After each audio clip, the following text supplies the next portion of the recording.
మన ప్రభు అయిన యేసుక్రీస్తు వారి నామములో ఆరాధనకు చేరి వచ్చినటువంటి సహోదరి సహోదరులకు పిల్లలకు మన ప్రభు అయిన యేసుక్రీస్తు వారి నామములో వందనాలు తెలియజేస్తా ఉన్నాను. ఈరోజు దేవుని గ్రంథంలోంచి కొన్ని విషయాలు పరిశీలన చేద్దాం. ఈ భూమిపైన పుట్టినటువంటి ప్రతి మానవుని యొక్క కోరిక ఏంటంటే ఈ భూమిపైన బాగా జీవించాలి, మంచి పరిస్థితిలో జీవించి దాని తర్వాత మరణిస్తే ఈ భూమిని విడిచిపెట్టిన తర్వాత క్షేమమైనటువంటి ప్రదేశము అంటే భౌతికంగా ఈ భూమి మీద మనుషులు ఆలోచన చేసే పదం ఏంటంటే స్వర్గము. బైబిల్ ఏం చెప్తుందంటే ఈ స్వర్గం అనే ఈ యొక్క పదాన్ని బైబిల్ భాషలో పరలోకము అన్నారు. అంటే విశ్రాంతి ఉండే స్థలము ఈ పరలోకము. ఈ పరలోకం గురించి ఈరోజు మనం కొన్ని విషయాలు ఆలోచన చేద్దాము. ఈ పరలోకం అంటే ఏంటో, పరలోకములో ఎవరుంటారో మరియు పరలోకం యొక్క పరిస్థితులు, పరలోకంలో ఏముంటుందో, పరలోకంలో ఎవరు ఉండరో, అదేవిధంగా పరలోకానికి ఏ విధంగా వెళ్ళాలి, పరలోకం ద్వారా మనం పొందబోయే ఆత్మ సంబంధం మేలేంటో ఈరోజు గ్రంథంలోంచి పరిశీలన చేద్దాము. పరలోకం అనగా ఏమిటి అని ఆలోచన చేస్తే పరలోకానికి ఉన్నటువంటి పేరు అది దేవుని ఇల్లు అని గ్రంథం తెలియజేస్తూ ఉంది. యోహాను సువార్త 14వ అధ్యాయము మొదటి 2 వచనాలను మనం పరిశీలన చేస్తే యోహాను సువార్త 14వ అధ్యాయము మొదటి 2 వచనాల్లో మీ హృదయములను కలవరపడనీకుడి, దేవుని యందు విశ్వాసముంచుచున్నారు, నా యందును విశ్వాసముంచుడి. నా తండ్రి ఇంట అనేక నివాసములు కలవు, లేని ఎడల మీతో చెప్పుదును. ఎక్కడంట క్రీస్తు ప్రభువు వారు మాట్లాడుతున్నారు. నా తండ్రి ఇంట అనేక నివాసములు కలవు, లేని ఎడల మీతో చెప్పుదును. తండ్రి ఇల్లు, పరలోకము ఏమని తెలియజేయబడుతుందంటే తండ్రి ఇల్లుగా పోల్చబడింది. నా తండ్రి ఇంట అనేక నివాసములు కలవు, లేని ఎడల మీతో చెప్పుదును. మీకు స్థలము సిద్ధపరచ వెళ్ళుచున్నాను. ఈ పరలోకం ఏంటంట దేవుని ఇల్లు, దేవుడు నివాసం చేసే స్థలము పరలోకము. అక్కడ దేవుడు ఉంటాడు, దేవుని యొక్క నివాస స్థలం అది. దేవుడు అక్కడ తను వసిస్తూ ఈ యొక్క విశ్వమంతటిని ఆయన యొక్క ఆధీనంలో ఆయన ప్రభువులకు ప్రభువై రాజులకు రాజై పరిపాలన జరిగిస్తూ ఉంటాడు. పరలోకములో దేవుని చిత్తము జరిగించబడుతూ ఉంటుంది. అది దేవుని ఇల్లు అని గ్రంథము తెలియజేయబడింది. మరియు పరలోకాన్ని ప్రభువారి భూమి దినాల్లో ఒక రాజ్యముతో దాన్ని పోల్చడం జరిగింది. పరలోకం అంటే అది రాజ్యం అంట. పరలోకము ఒక రాజ్యం, అది కింగ్డమ్ అన్నమాట. ఆ రాజ్యం ఏంటో మనం చూస్తే మత్తయి సువార్త 25వ అధ్యాయము 34వ వచనంలో మనం చూస్తే మత్తయి సువార్త 25వ అధ్యాయము 34వ వచనంలో ఈ యొక్క పరలోకాన్ని రాజ్యముగా పోల్చడం జరిగింది. ఒకసారి చదువుదాము. ఈ రాత్రి 25వ అధ్యాయము 33వ వచనము. అప్పుడు రాజు తన కుడి వైపున ఉన్న వారిని చూచి, నా తండ్రి చేత ఆశీర్వదింపబడిన వారలారా రండి, లోకము పుట్టినది మొదలుకొని మీ కొరకు సిద్ధపరచబడిన రాజ్యమును స్వతంత్రించుకొనుడి. దేన్ని వీళ్ళు స్వతంత్రించుకోబోతున్నారు? పరలోక పట్టణము, పరలోకాన్ని స్వతంత్రించుకోబోతున్నారు. పరలోకము దేంతో పోల్చబడిందంటే అది సిద్ధపరచబడినటువంటి రాజ్యము. పరలోకం అంటే రాజ్యము, దేవుని ఇల్లును చూసాము. మరియు రెండవది పరలోక రాజ్యము. పరలోకం అనేది ఒక రాజ్యము. అక్కడ ఒక రాజు ఉంటాడు, ఆయన చిత్తం అక్కడ నెరవేర్చబడుతుంటుంది. ఆ రాజ్య నివాసులు కూడా అక్కడ ఉంటారని గ్రంథం తెలియజేస్తోంది. మరియు ఈ పరలోకం అనేది ఇది ఒక దేశము అని కూడా గ్రంథం తెలియజేస్తోంది. పరలోకం అంటే ఒక దేశం అంట. పరలోక సంబంధమైన దేశం అని హెబ్రీ పత్రిక 10వ అధ్యాయము 11వ 11వ అధ్యాయం 10వ వచనంలో మనం చూడొచ్చు. 11వ అధ్యాయము 10వ వచనం, హెబ్రీ పత్రిక 11వ అధ్యాయము 10వ వచనంలో మనం చూస్తే ఇది పరలోక దేశం అంటే ఏలయనగా దేవుడు దేనికి శిల్పియు నిర్మాణకుడై ఉన్నాడో పునాదులు గల ఆ పట్టణము కొరకు అబ్రహాము ఎదురు చూచుచుండెను. పునాదులు గల పట్టణం అంట విశ్వాసమును బట్టి శారాయు వాగ్దానం చేసిన వాడు నమ్మదగిన వాడిని ఎంచుకున్నాడు గనుక తాను వయస్సు గతించిదను గర్భం ధరించుటకు శక్తి పొందెను. అందుచేత మృతతుల్యుడైన ఆ యొక్కను నుండి సంఖ్యకు ఆకాశ నక్షత్రం వలను సముద్ర తీరమందలి లెక్కింపశక్యము గాని ఇసుక వలను సంతానము కలిగెను. వీరందరూ దేనికోసం ఎదురు చూస్తున్నారంటే ఒక దేశం కోసం ఎదురు చూస్తున్నారంట. ఏ దేశం కోసం ఎదురు చూస్తున్నారు? 14వ వచనంలో ఈలాగు చెప్పువారు తమ స్వదేశమును వెదుకుచున్నారని మీరు ఎరుగరా. వీళ్ళు ఎదుగుచున్న దేశం ఏంటో మనం చూస్తే 16వ వచనం కలిసరికి అయితే వారు మరి శ్రేష్టమైన దేశం ఒకటి ఉందంట. ఆ శ్రేష్టమైన దేశం అనగా పరలోక సంబంధమైన దేశమును కోరుచున్నారు. వీరందరూ దేవుడు వారికి ఏర్పాటు చేసినటువంటి ఒక దేశం ఉంది, పరలోకం ఉంది. ఆ పరలోకాన్ని దేంతో పోల్చడం జరిగిందంటే పరలోక సంబంధమైన దేశం, ఇది శ్రేష్టమైన దేశము.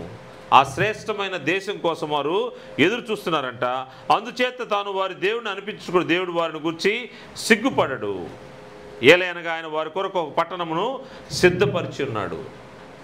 మనం చూసాము పరలోకము దేవుని ఇల్లు మరియు దేవుని యొక్క రాజ్యము మరియు పరలోక సంబంధమైనటువంటి దేశం అని మనం చూస్తున్నాము.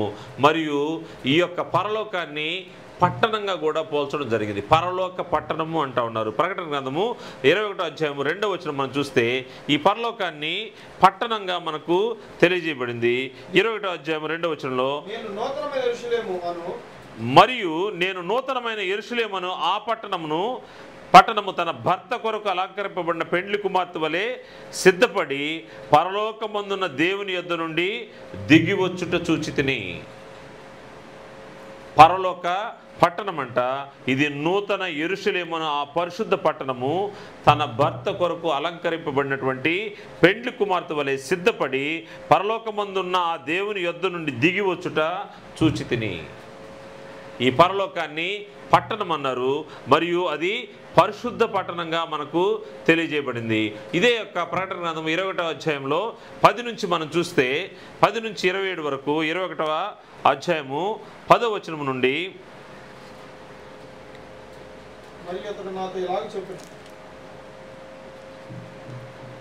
21వ అధ్యాయము 21వ అధ్యాయము 10వ వచనం నుండి చూస్తే ఈ యొక్క పరలోక పట్టణము యొక్క వైభవాన్ని అక్కడ తెలియజేయడం జరిగింది. పరలోక పట్టణం అంటే ఎలా ఉంటుందో మన కంటికి మనం ఊహించడానికి కూడా కష్టమైనటువంటిది. దాన్ని మనకు అర్థమయ్యే భాషలో మనము భౌతికంగా మనం ఏ విధంగా అర్థం చేసుకోగలమో అర్థం చేసుకునే భాషలో ఆ పట్టణం యొక్క వైభవం అక్కడ తెలపబడింది. ఇక్కడ మనకు యోహాను ఈ ప్రకటన గ్రంథంలో చెప్తున్నటువంటి మాట, ఆత్మవశుడై ఉన్న నన్ను ఎత్తైన గొప్ప పర్వతం మీద కొనిపోయి యెరూషలేము అను పరిశుద్ధ పట్టణము దేవుని మహిమ గలదై పరలోకమందున్న దేవుని యొద్ద నుండి దిగువచ్చుట నాకు చూపెను. పద్మాసు దీపంలో ఆత్మవశుడైనటువంటి యోహానుకి పరలోక వైభవాన్ని పరిశుద్ధాత్మ తెలియజేస్తూ చూపిస్తూ ఉన్నాడు. అప్పుడు మనం చూస్తే ఆ పట్టణమునకు ఎత్తైన గొప్ప 11వ వచనం చూద్దాము. దాని అందలి వెలుగు దగదగ మరియు సూర్యకాంతం వంటి అమూల్య రత్నమును పోలి ఉన్నది. మొట్టమొదటి చూస్తే ఆ పట్టణానికి వెలుగు ఉందంట. ఆ వెలుగు ఎలా ఉందంటే దగదగ మరియు సూర్యకాంతం వంటి అమూల్య రత్నమును పోలి ఉన్నది. ఆ పట్టణమునకు ఎత్తైన గొప్ప ప్రాకారము 12 గుమ్మములు ఉండెను. ఆ పట్టణానికి పెద్ద ప్రాకారం ఉందంటే ఫోర్ట్, కోట గోడ ఉందన్నమాట, పెద్ద ప్రాకారం ఉందంట. ఆ ప్రాకారముకి 12 గుమ్మాలు ఉన్నాయంట, అంటే 12 ద్వారాలు గుమ్మాలు ఉన్నాయంట. ఆ గుమ్మముల యొద్ద 12 దేవదూతలు ఉండిరి. ప్రతి గుమ్మం దగ్గర ఒక్కొక్క దేవదూత ఉన్నారంట. ఇశ్రాయేలు యొక్క 12 గోత్రముల నామములు ఆ గుమ్మముల మీద వ్రాయబడి ఉన్నవి. ఇశ్రాయేలు యొక్క 12 గోత్రాల పేర్లు ప్రతి యొక్క గుమ్మానికి రాయబడి ఉందంట. ఆ పట్టణం యొక్క వైభవాన్ని ఇక్కడ వర్ణించడం జరుగుతూ ఉంది. తూర్పు వైపున 3 గుమ్మములు, ఉత్తరం వైపున 3 గుమ్మములు, దక్షిణం వైపున 3 గుమ్మములు, పశ్చిమ వైపున 3 గుమ్మములు ఉన్నాయి. అంటే ప్రతి దిక్కులో 3 గుమ్మాలు ఉన్నాయి. 4 దిక్కుల వైపు 4 మూళ్ళ 12 గుమ్మాలు అక్కడ ఉన్నట్టుగా కనబడుతున్నాయి. ఆ పట్టణపు ప్రాకారపు 12 పునాదులు గలది. ఈ యొక్క ప్రాకారము 12 పునాదులు ఉన్నాయంట. ఈ పునాదులు గలది. ఆ పునాదుల పైన గొర్రెపిల్ల యొక్క 12 అపోస్తులు 12 పేర్లు కనబడుచున్నవి. గుమ్మాలు చూసాము, ఇప్పుడు పునాదులు చూస్తూ ఉన్నాము. ఈ పునాదుల పైన ఎవరి పేర్లు ఉన్నాయంట? అపోస్తుల పేర్లు ఉన్నాయి. గుమ్మాల పైన అయితే గోత్రకర్తల పేర్లు ఉన్నాయి. ఇశ్రాయేలు యొక్క గోత్రకర్తల పేర్లు 12 మంది పేర్లు ఉన్నాయి. ఈ యొక్క పునాదుల పైన అపోస్తుల పేర్లు ఉంచబడినట్టుగా మనకు కనబడుతుంది. ఆ పట్టణమును దాని గుమ్మమును ప్రాకారం కొలుచుటకై నాతో మాట్లాడు వాని యొద్ద బంగారు కొలకర్ర ఉండెను. ఆ పట్టణం యొక్క ప్రాకారం ఇవన్నీ కొలిచి చూపించడానికి ఆ వ్యక్తి దగ్గర ఏమున్నాయంట? బంగారు కొలకర్ర ఉందంట. ఆ పట్టణము చచ్చౌకమైనది, అంటే స్క్వేర్గా ఉందంట. దాని పొడుగు దాని వెడల్పుతో సమానము, ఈక్వల్గా ఉన్నాయి. పొడుగు వెడల్పులు ఈక్వల్గా ఉన్నాయి. అది స్క్వేర్గా ఉందంట, చచ్చౌకముగా ఉన్నదంట. దాని పొడుగు దాని వెడల్పుతో సమానము. అతడు ఆ కొలకరతో పట్టణమును కొలవుగా దాని కొలత 780 కోసులైనది. 780 కోసులైనది. దాని పొడుగును ఎత్తును వెడల్పును సమముగా ఉన్నవి. అన్నీ స్క్వేర్గా ఉన్నాయి. పొడుగు, ఎత్తు, వెడల్పు అన్నీ స్క్వేర్గా ఉన్నాయంట. మరియు అతడు ప్రాకారమును కొలువుగా అది మనుషుని కొలత చొప్పున 144 మూరలైనది. ఆ కొలత దూత కొలతయే. దూత కొలుస్తూ ఉన్నాడు. కొలిచినప్పుడు ఆ యొక్క ప్రాకారం యొక్క ఎత్తు, వెడల్పు, పొడవు ఇవన్నీ కూడా కొలిచి ఆ పట్టణపు ప్రాకారము సూర్యకాంతములతో కట్టబడెను. ఆ పట్టణం యొక్క ప్రాకారం ఎలా ఉందంటే, ఆ కాంపౌండ్ వాల్ ఎలా ఉందంటే సూర్యకాంతములతో రత్నాలతో కట్టబడను. పట్టణము స్వచ్ఛమగు స్ఫటికముతో సమానమైన శుద్ధ సువర్ణముగా ఉన్నది. బంగారంతో ఉందంట. ఆ పట్టణం అంతా ఎలా ఉంది? బంగారంతో ఉంది. ఆ బంగారము ఎలా ఉందంటే శుద్ధ సువర్ణం అంట. ఈ యొక్క బంగారపు పట్టణము దేవుని చేత ఏర్పాటు చేయబడినటువంటి పట్టణము. ఆ పట్టణపు ప్రాకారపు పునాదులు అమూల్యమైన నానావిధ రత్నములతో అలంకరింపబడినను. మొదటి పునాది సూర్యకాంతపు రాయి. విలువగల రత్నాలతో పొదగబడినటువంటి ఈ యొక్క పట్టణం యొక్క పునాదులు ఎలా ఉన్నాయంటే, మొదటిది పునాది సూర్యకాంతపు రాయి, రెండవది నీలము, మూడవది యమున రాయి, నాలుగవది పచ్చ, ఐదవది వైడూర్యము, ఆరవది కెంపు, ఏడవది సువర్ణరత్నము, ఎనిమిదవది గోమేధికము, తొమ్మిదవది పుష్యరాగము, 10వది సువర్ణల సునీయము, 11వది పద్మరాగము, 12వది సుగంధము. ఈ 12 గుమ్మాలకి 12 రత్నాలు పొదగబడి ఉన్నాయి.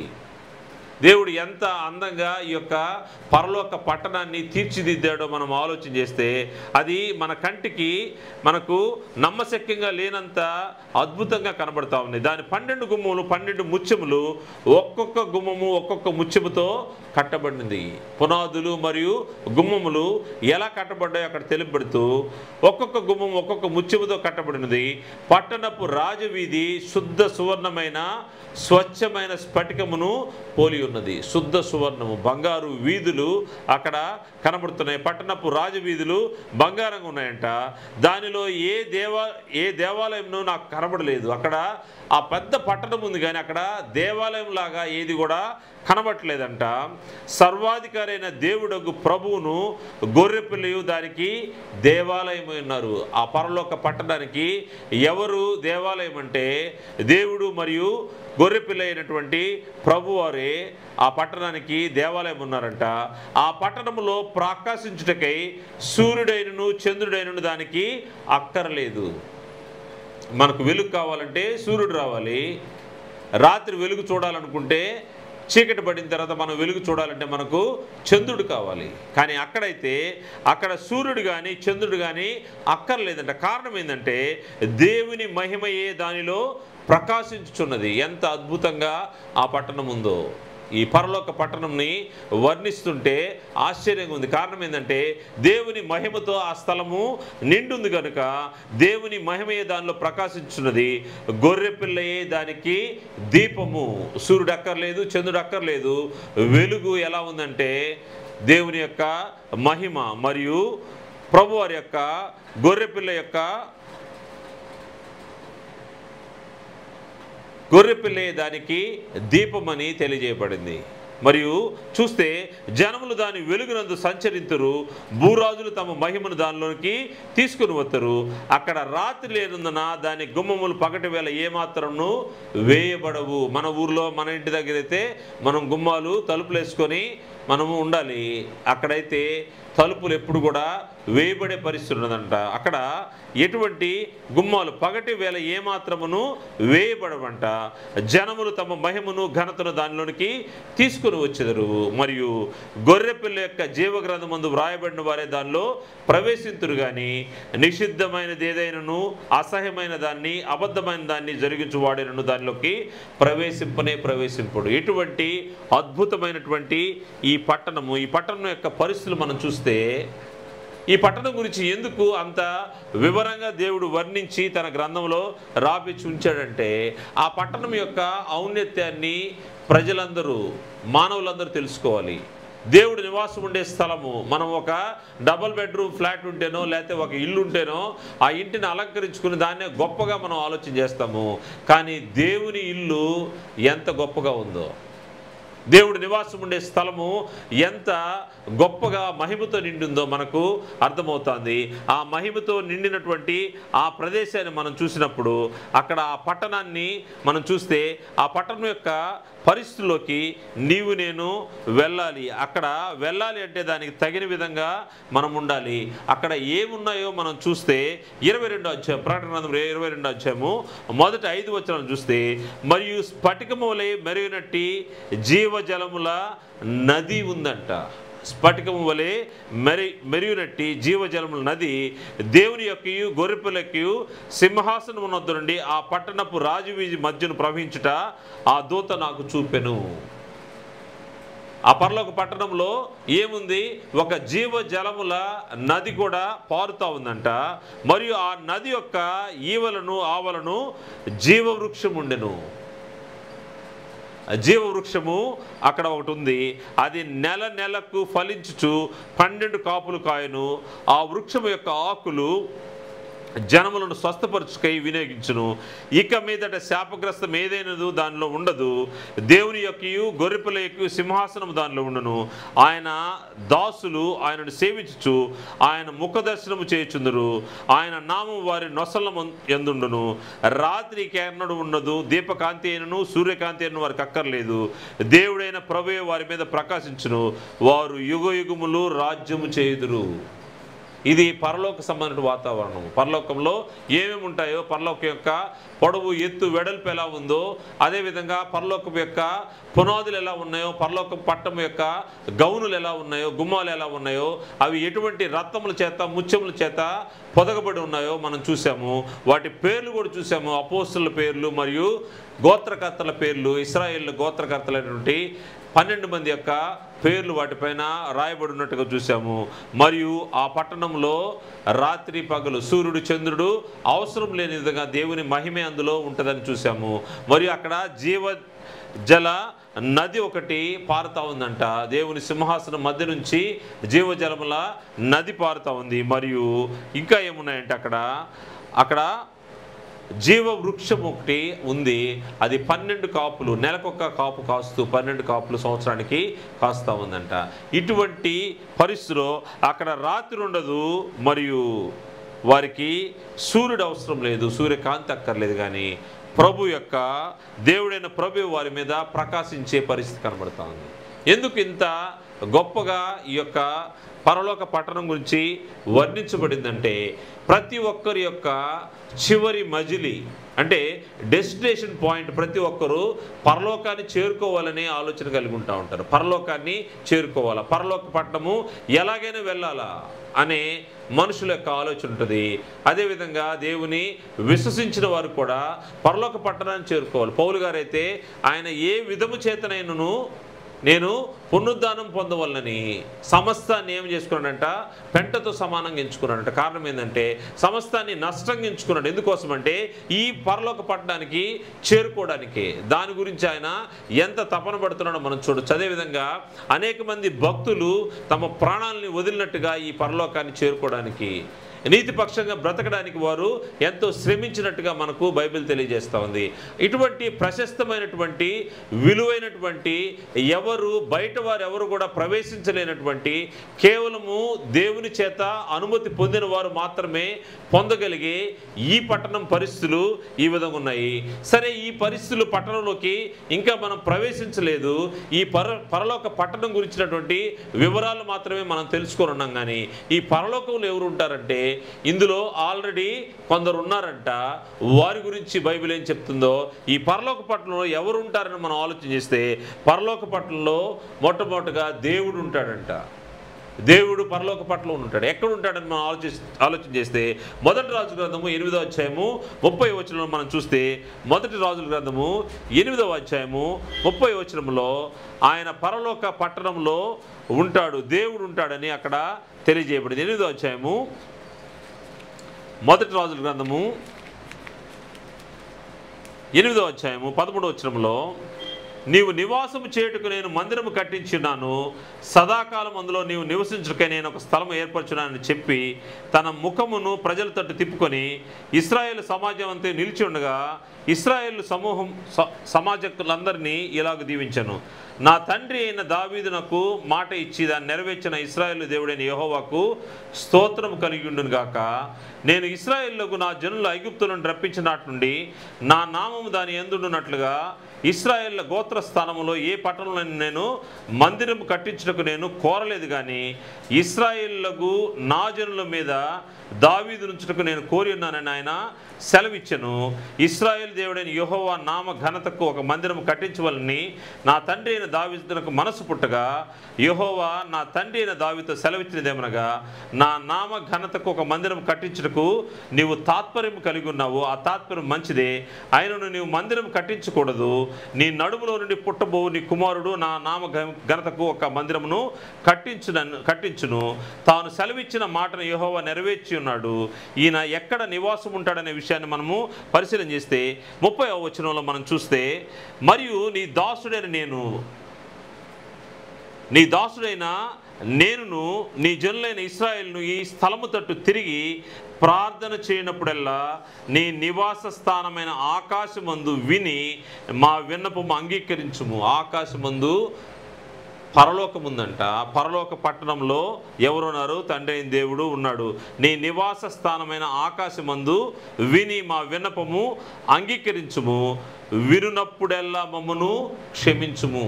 ఈ యొక్క యెరూషలేము దేవాలయాన్ని కట్టించిన తర్వాత ఈ యొక్క దేవాలయాన్ని ప్రతిష్ఠించే సమయంలో వారు ప్రార్థన చేసినటువంటి దేవునికి మొరపెట్టినటువంటి విధానం ఏంటంటే, ఎవరైనా ఈ యొక్క యెరూషలేము దేవాలయం వైపు తిరిగి ప్రార్థన చేస్తే నువ్వెక్కడి నుంచి నీ నివాస స్థానమైన ఆకాశం ముందు విని మా విన్నపము అంగీకరించుము. దేవుడు ఎక్కడుంటాడు? పరలోకంలో ఉంటాడు.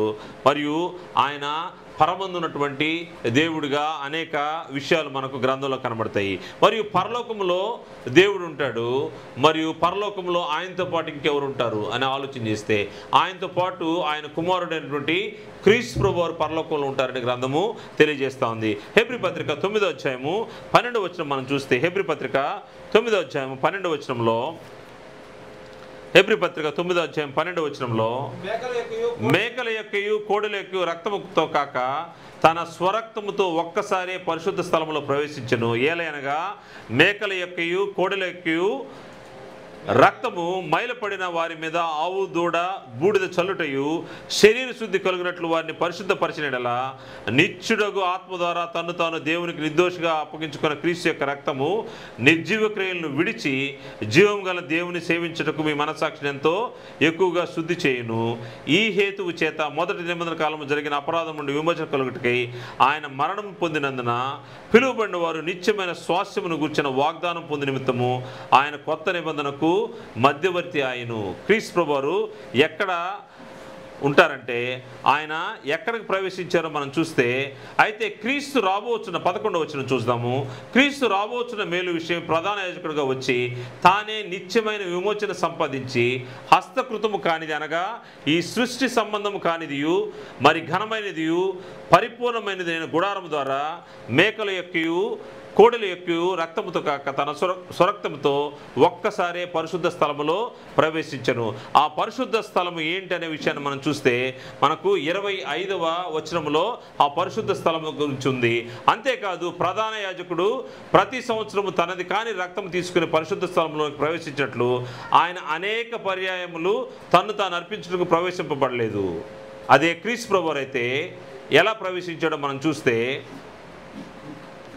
24వ వచనంలో అందువలన నిజమైన పరిశుద్ధ స్థలమును పోలిన హస్తకృతమైన పరిశుద్ధ స్థలములో క్రీస్తు ప్రవేశింపలేదు కానీ, క్రీస్తు ప్రభువారు ఎక్కడంటే అక్కడ ప్రవేశించలేదు కానీ ఆయన ఎక్కడ ప్రవేశించాడంటే ఆయన హస్తకృతమైన వాటిలో ప్రవేశించలేదు కానీ ఇప్పుడు మన కొరకు దేవుని సముఖమందు కనబడటకు పరలోకమందే ప్రవేశించెను.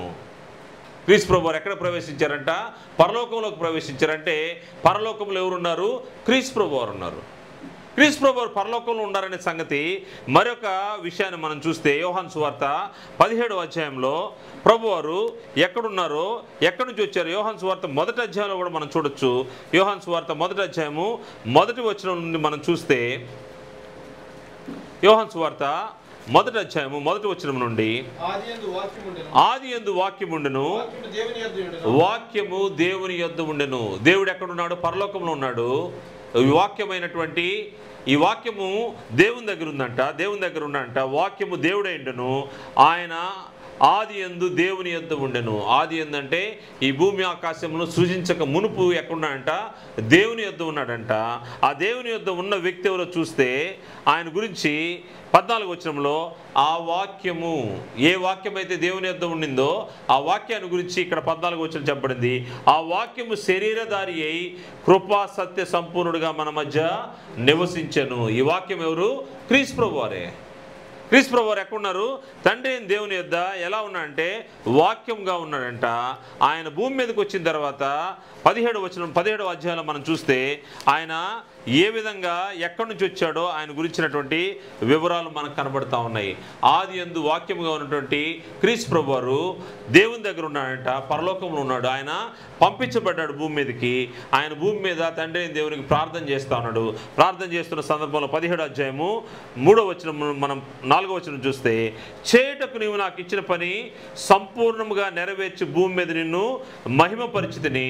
తండ్రి, లోకము పుట్టక మునుపు నీ యొద్ద నాకు ఏ మహిమ ఉండెనో, ఆదిలో లోకము పుట్టక మునుపు నీ యొద్ద ఏ మహిమ ఉండెనో ఆ మహిమతో నన్ను ఇప్పుడు నీ యొద్ద మహిమపరచుమంటున్నాడు. క్రీస్తు ప్రభువారు ఎక్కడున్నారు? ఆదిలో, సృష్టి ప్రారంభానికి ముందే ఉన్న వ్యక్తి ఈయన ఆదిలోనే ఉన్నాడు. ఎక్కడున్నాడంటే పరలోకంలో దేవుని యొద్ద ఉన్నాడు. దేవుని చేత ఈ భూమి మీదకి పంపించబడ్డట్టుగా మనకు గ్రంథంలో తెలియజేయబడుతుంది. మరియు తండ్రి అయిన దేవుని చూసాము, మరియు క్రీస్తు ప్రభువారు చూసాము. ఇంకెవరు ఉంటారంటే పరిశుద్ధాత్మ, ఆయన కూడా పరలోకంలో ఉంటాడు.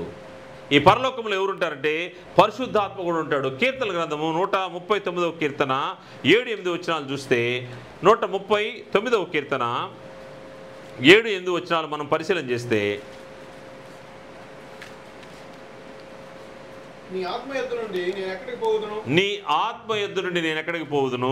నీ సన్నిధి నుండి నేను ఎక్కడికి పారిపోవుదును? నీ సన్నిధి నుండి నేను ఎక్కడికి పారిపోవుదును? నేను ఆకాశమునకు ఎక్కినను, నేను ఆకాశమునకు ఎక్కినను, నీవు అక్కడను ఉన్నావు. నీవు అక్కడను ఉన్నావు. నేను పాతాళమందు పండుకొనెను, నేను పాతాళమందు పండుకొనెను, నీవు అక్కడను ఉన్నావు. నీవు అక్కడను ఉన్నావు. పరిశుద్ధాత్మ ఎక్కడున్నాడంట? నీ ఆత్మ యొద్ద నుండి నేను ఎక్కడికి పోవుదును అంటా ఉన్నాడు. దేవుని యొక్క ఆత్మ నుంచి తప్పించుకోగలిగే పరిస్థితి లేదని తెలియజేస్తూ, నీ సన్నిధి నుండి నేను ఎక్కడికి పారిపోవదును. దేవుని సన్నిధిలో ఉన్నటువంటి పరిశుద్ధాత్మ ఎక్కడున్నాడంటే పరలోకంలో ఉన్నట్టుగా మనకు కనబడుతుంది. మరియు ఆయన పరలోకం నుంచి, దేవుని యొద్ద నుంచి భూమి మీదకి పంపబడ్డ వ్యక్తిగా మనకు యోహాను సువార్తలో ప్రత్యేకంగా కనబడుతుంది.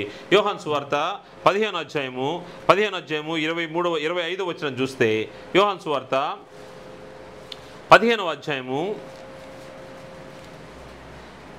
26 వచనం చూద్దాం. 26, 27 వచనం చూస్తే, తండ్రి యొద్ద నుండి మీ యొద్దకు నేను పంపబో ఆదరణకర్త అనగా తండ్రి యొద్ద నుండి బయలుదేరు సత్య స్వరూపైన ఆత్మ వచ్చినప్పుడు ఆయన నన్ను గురించి సాక్ష్యం ఇచ్చును. క్రీస్తు ప్రభువు వారు పరిశుద్ధాత్మ గురించి తెలియజేస్తూ, ఈ పరిశుద్ధాత్మ ఎక్కడుంటాడంట, ఈయనకు ఆదరణకర్త అనే పేరుంది.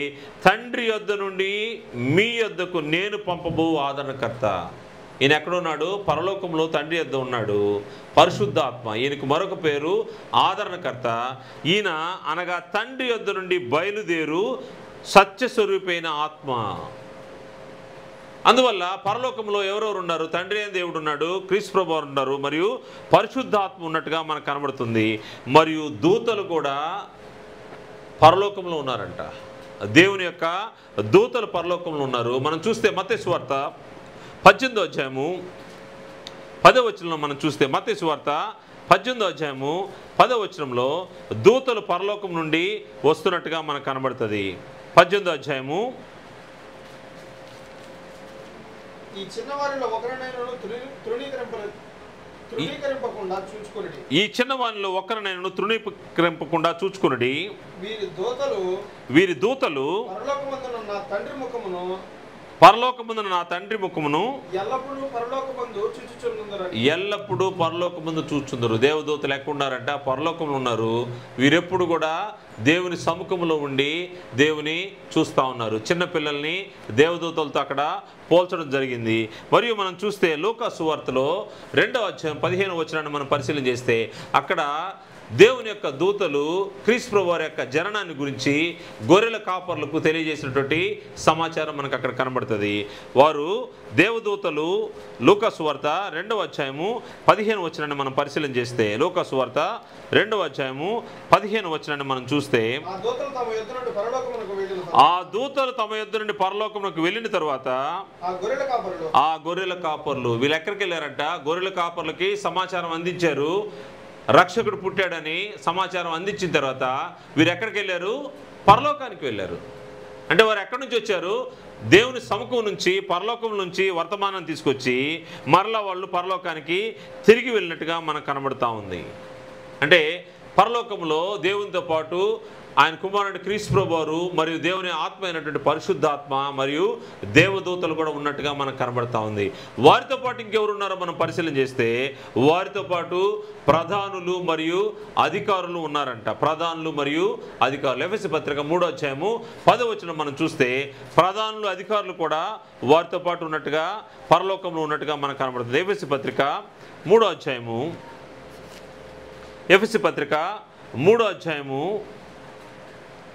8 నుంచి 11 వరకు మనకు కలిసి ఉన్నవి చూద్దాం. దాంట్లో మనం చూస్తే, దేవుడు మన ప్రభు అయిన క్రీస్తు యేసునందు చేసిన నిత్య సంకల్పం చొప్పున పరలోకములో ప్రధానులకును అధికారులకును, ప్రధానులు అధికారులు పరలోకంలో ఉన్నారంట.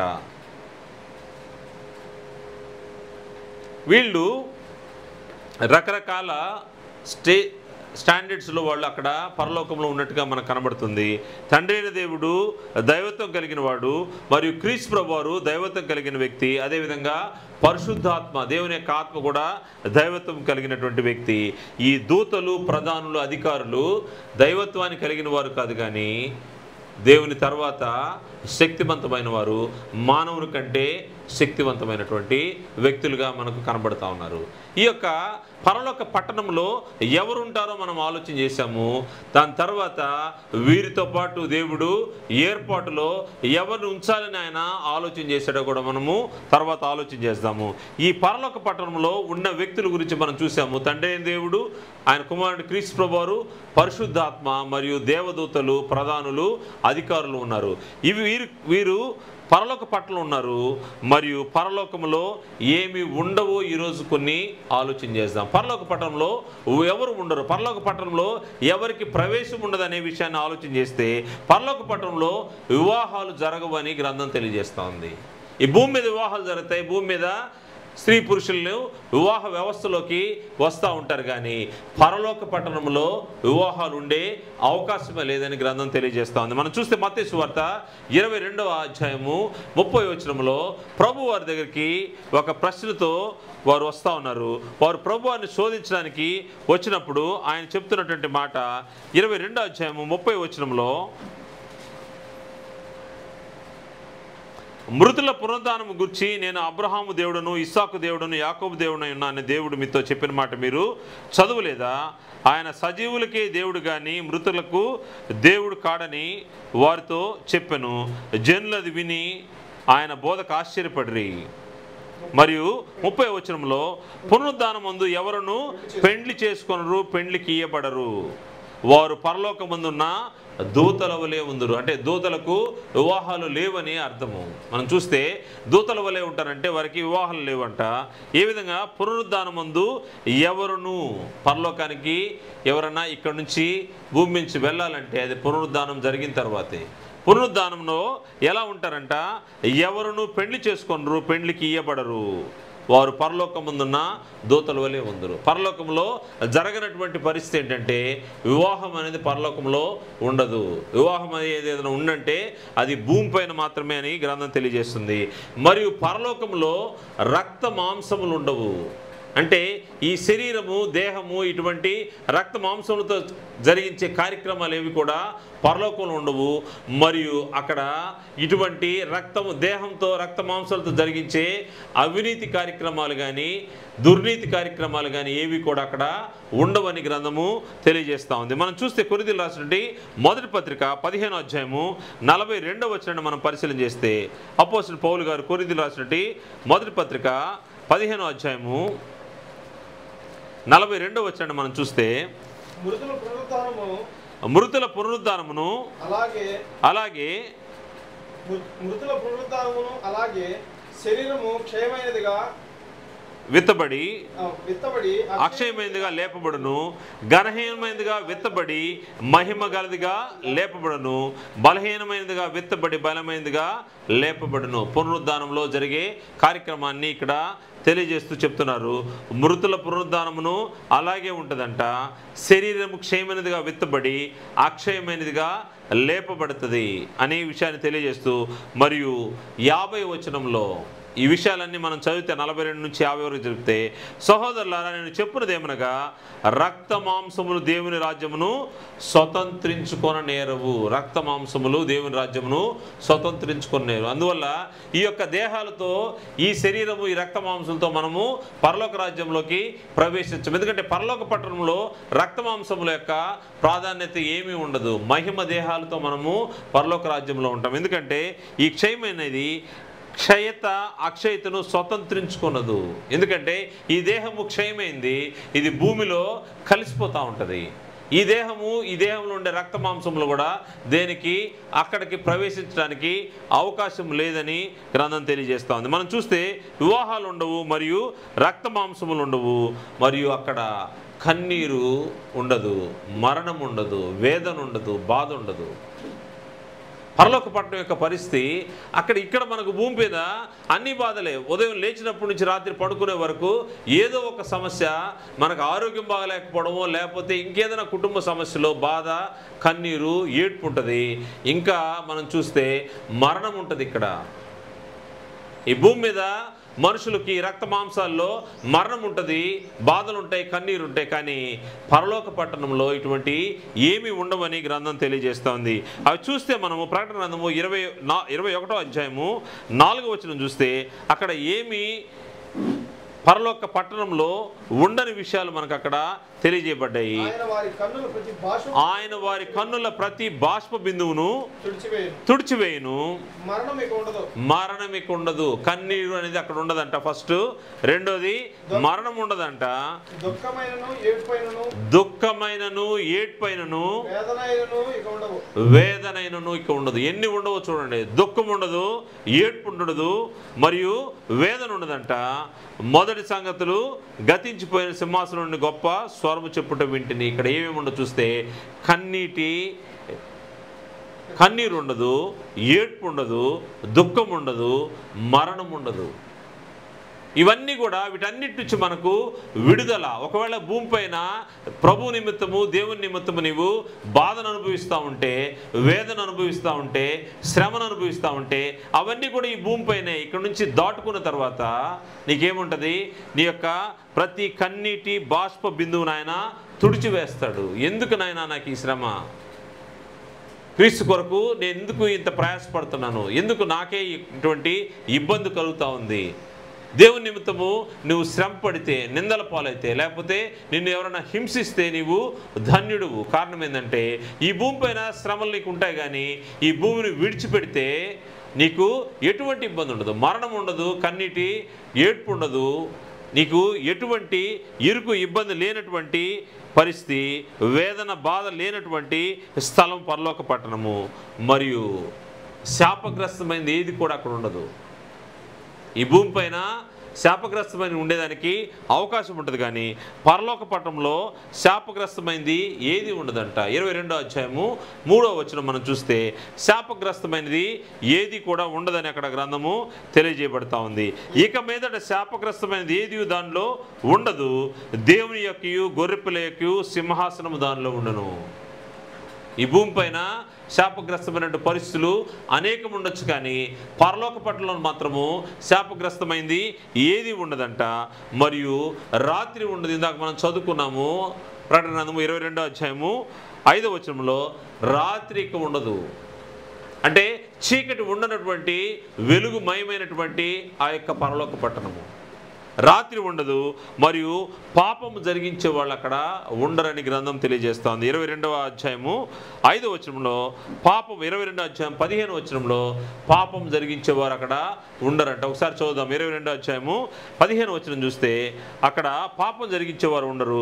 కుక్కలను, మాంత్రికులను, వ్యభిచారులను, నరహంతకులను, విగ్రహారాధకులను, అబద్ధమును ప్రేమించి జరిగించు ప్రతి వాడును వెలుపట నుందురు. పరలోకంలో ఉండేదానికి అవకాశమే లేదు. ఎవరెవరు ఉన్నారంట? కుక్కలను, మాంత్రికులు. కుక్కలు అంటే కక్కిన దానికి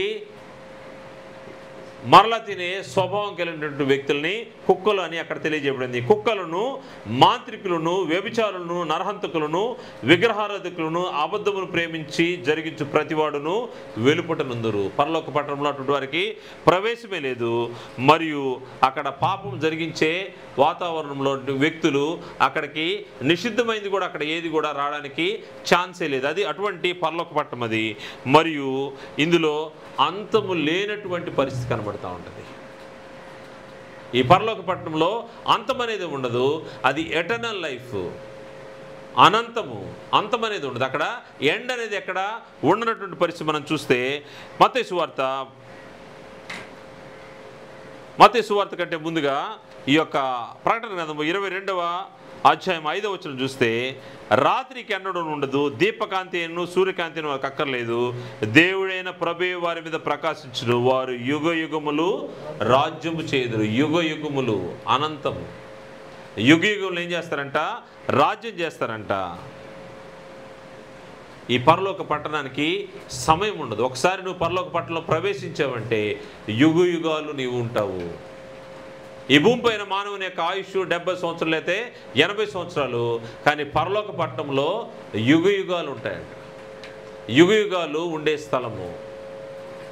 మరియు ఈ పరలోక పట్టణంకి ఎవరు ప్రవేశిస్తారంటే ఈ యొక్క పరలోక పట్టణము సిద్ధపడిన వారికి సిద్ధపరచబడినటువంటి స్థలం అని బైబిల్ తెలియజేస్తుంది. సిద్ధపడిన వారికి సిద్ధపరచబడినటువంటి స్థలము. యోహాను సువార్త 14వ అధ్యాయం మనం చూస్తే 14వ అధ్యాయము 3వ వచనంలో, యోహాను సువార్త 14వ అధ్యాయము 3వ వచనం మనం చూస్తే నేను వెళ్ళి మీకు స్థలము సిద్ధపరిచిన ఎడల నేనుండు స్థలములో మీరును ఉండులాగున మరల వచ్చి నా ఇద్దరు ఉండుటకు మిమ్మను తీసుకుని పోవదును. క్రీస్తు ప్రభువు చేసినటువంటి వాగ్దానం ఇది. ఆయన పక్షంగా బ్రతికేవారు సిద్ధపరచబడిన వారికి సిద్ధపరచబడినటువంటి స్థలము పరలోకము. అందువల్ల పరలోకానికి చేరుకోవాలంటే, పరలోక రాజ్యంలో, పరలోక పట్టణంలో, పరలోక దేశంలో నీవు నేను ఉండాలంటే నువ్వేం కలిగి ఉండాలి? సిద్ధపాటు కలిగి ఉండాలి. సిద్ధపాటు లేకుండా అక్కడికి వెళ్ళడము కష్టమైపోతూ ఉంటుంది. ఎందుకంటే అది దేవుడు ఉండే స్థలము, ఆయన కుమారుడు క్రీస్తు ప్రభువు ఉండే స్థలము, యుగ యుగాలు ఉండే స్థలం. అది దానికి నాశనం లేదు. ఈ భూమి, ఆకాశము, ఈ సృష్టి లయమైపోతాయేమో కానీ పరలోక పట్టణం మాత్రం శాశ్వతంగా ఉంటుంది. ఆ శాశ్వతమైనటువంటి పరలోకపు పౌరస్థితి పొందుకోవాలంటే నీవు సిద్ధపరచబడిన వ్యక్తిగా ఉండాల్సిన అవసరం ఉంది. నీకు సిద్ధపాటు లేకపోతే అందులో ప్రవేశించడము కష్టమైపోతూ ఉంటుంది. అందువల్ల ఈ పరలోక పట్టణం గురించినటువంటి ఇంకొన్ని వివరాలు మనం ఆలోచన చేద్దాము. ఇంకొన్ని వివరాలు దేవుని చిత్తమైతే మరొక ప్రభుదినంలో దాని గురించి ఆలోచన చేద్దాము. ఇంకా పరలోక పట్టణాన్ని గురించి, పరలోకాన్ని గురించిన విషయాలు అనేకం ఉన్నాయి. ఆ పరలోకము పొందడం ద్వారా, పరలోక పట్టణంలోకి ప్రవేశించడం ద్వారా నువ్వు ఏ ఏ మేలు పొందుతావో, అక్కడ నీకు జరిగే ప్రత్యేకమైనటువంటి వస్తువులేంటో అవన్నీ కూడా మనము దేవుని చిత్తమైతే మరొక సమయంలో ఆలోచన చేద్దాము. నీవు నేనైతే ఏం చేయాలి? ఈ పరలోక పట్టణాన్ని స్వతంత్రించుకోవడానికి సిద్ధపడాల్సిన అవసరం ఉంది. ఆ సిద్ధపాటు ఈ దేహంలో, ఈ భూమి మీద ఉన్నప్పుడే జరిగించాల్సిన అవసరం ఉంది. ఈ దేహాన్ని దాటుకున్న తర్వాత నీవు నేను ఏమీ చేయలేము. అందుకోసం ఏం చేయాలంటే ఈ దేహంలో ఉన్నప్పుడే, ఈ దేహంలో ప్రాణం ఉన్నప్పుడే మనం ఏం చేయాలి? సిద్ధపాటు కలిగి ఉండాలి. సిద్ధపాటు కలిగిన వారికి మాత్రమే అందులో ప్రవేశము. నిషిద్ధమైనది, సిద్ధపాటు లేని వ్యక్తులు అందులో ప్రవేశించడానికి అవకాశం లేదని ప్రభువారు తెలియజేస్తూ ఒక ఉపమానాన్ని కూడా చెప్పాడు. బుద్ధిగల కన్యకులు, బుద్ధి లేని కన్యకులు. బుద్ధిగల కన్యకులు సిద్ధపాటుతో, సిద్ధంలో నూనె కలిగి ఉన్నారు. వారు పెళ్లి కుమారుడు వచ్చినప్పుడు వారితో పాటు, పెళ్లి కుమారుడితో పాటు ఆ విందుకు వెళ్ళిపోయారు. సిద్ధపాటు లేనటువంటి బుద్ధి లేని కన్యకులు ఉన్నారు. వారి సిద్ధంలో నూనె లేదు కనుక ఏం జరుగుతూ ఉంది? అక్కడ వారు సిద్ధపాటు లేకుండా ఉన్నారు కనుక వారు పెళ్లి కుమారుతో విందులోకి వెళ్ళలేకపోయారు. అదే పరిస్థితి మనకు కూడా మనకు హెచ్చరికగా ఉంది. ఎటువంటి హెచ్చరిక అంటే మనము సిద్ధపాటు కలిగి ఉన్నామా లేదా అని పరీక్షించుకోవాలి. ఈ దేహంలో, ఈ ప్రాణం ఉన్నప్పుడే సిద్ధపాటు కలిగి ఉండాలి. సిద్ధపాటు లేకపోతే మనము విడువబడతాము. అందువల్ల మనము దేవునితోనూ ఆయన కుమారుడితోనూ యుగ యుగాలు ఉండాలంటే మనము ఇక్కడ సిద్ధపాటు కలిగి ఉండాలి. ఈ భూమి మీద, ఈ దేహంలో ప్రాణం ఉన్నప్పుడే, ఎప్పుడైతే మనం సిద్ధపాటు కలిగి ఉంటామో అప్పుడు దేవుని యొక్క సముఖంలో యుగ యుగాలు ఉండేదానికి మనకు అవకాశం ఉంటుంది. కనుక మనము జాగ్రత్తగా మన జీవితాలు పరిశీలన చేసుకుంటూ దేవునికి దగ్గరగా ఉన్నామా లేకపోతే దేవునికి దూరంగా ఉన్నామా, పరలోకపు పౌరస్థితి పొందుకునే పరిస్థితుల్లో మనం ఉన్నామా లేకపోతే పరలోక పట్టణానికి దూరంగా ఉన్నామా? దూరంగా ఉంటే ఈ జీవితకాలం మట్టుకి భూమి మీద వరకే మనము పరిమితమై ఉంటాము. ఇది దాటుకున్న తర్వాత పరలోక పట్టణాన్ని చేరుకునే అవకాశం ఉండకుండా పోతూ ఉంటుంది. అందువల్ల ఇక్కడ భూమి మీద ఉన్నప్పుడే మనల్ని మనం పరీక్ష చేసుకొని మనము ఆ స్థితిలో మనం ఉన్నామా లేదని పరీక్ష చేసుకొని మనమందరము పరలోక పట్టణాన్ని స్వతంత్రించుకునే విధంగా సిద్ధపాటు కలిగి ఉండాలని ప్రభుపేట మనం చేస్తూ ముగిస్తున్నాను. అందరికీ వందనాలు తెలియజేస్తా ఉన్నాను.